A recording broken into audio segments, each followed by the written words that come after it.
Mais je peux pas tout dire, là. Je peux vous dire que, mais là, est-ce que je m'avance? On va trouver des planètes qui sont très intéressantes pour les terriens. Mais le petit hic, c'est qu'il y a déjà des gens qui habitent sur cette planète-là. Alors, on ne peut pas évincer des gens pour en déménager d'autres. Alors, ça, on a un problème avec cette planète-là. Et sur l'autre planète, il y en a une autre on va visiter. Et il y a un petit quelque chose sur cette planète-là. Elle est parfaite. Climat tempéré, il y a de l'eau, entrée laveuse sécheuse, tout est parfait. Le seul petit problème, c'est qu'il y a un petit hic.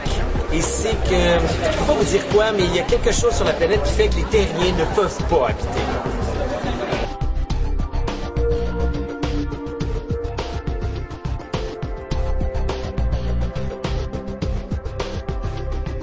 Ben, je pourrais te dire que la mission tire à sa fin, mais pour toutes sortes de raisons. Peut-être pas juste pour celle qu'on pense. Et je pourrais dire que ça fait longtemps qu'on est dans l'espace. On commence à... Moi, en tout cas, brave, je commence à fatiguer.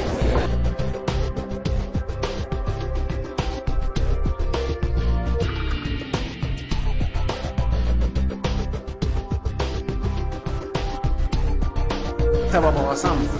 C'est sûr que ça brasse tout le temps. Et d'une fois à l'autre, ça brasse encore plus. Ce qui est étonnant de cette... on dirait que c'est éternel, cette affaire. Parce que le convoi reste le même. Il faut trouver une planète. Hein? Et du monde, bon, on a fait des niaiseries, puis là, il faut payer pour.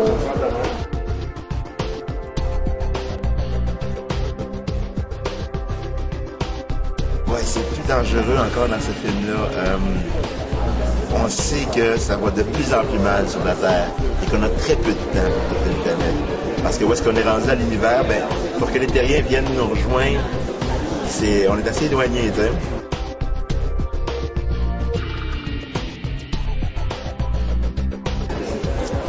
On rencontre des nouveaux extraterrestres, il y a des nouvelles histoires d'amour, il y a de l'action, il y a de la science-fiction, il y a des poursuites, il y a des guns.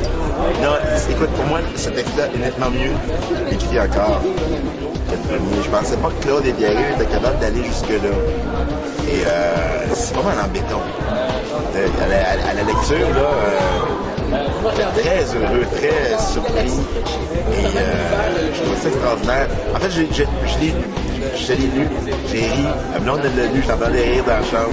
J'ai fait Ride On, on est correct. Stéphane Crête m'a appelé, puis il me dit, l'as-tu lu? J'ai presque fini.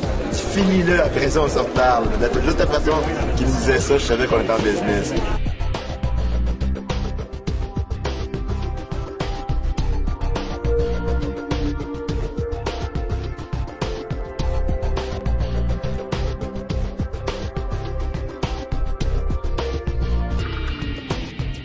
Et le petit problème, c'est que moi, j'ai toujours promis à mon équipage qu'on trouverait une planète pour déménager 6 milliards de tata. En fait, 5 milliards. En fait, il n'en reste plus que 4. Alors, mais ça va pas bien. On n'en trouve pas de planète. On a 2 planètes potentielles, mais c'est très difficile en ce moment. Et l'équipage se révolte un peu. Je donne des ordres et je sens qu'ils ne m'écoutent pas vraiment. Alors effectivement, c'est pas facile pour moi. Anciennement, je claquais des doigts, j'élevais la voix et on m'écoutait. Mais là, c'est plus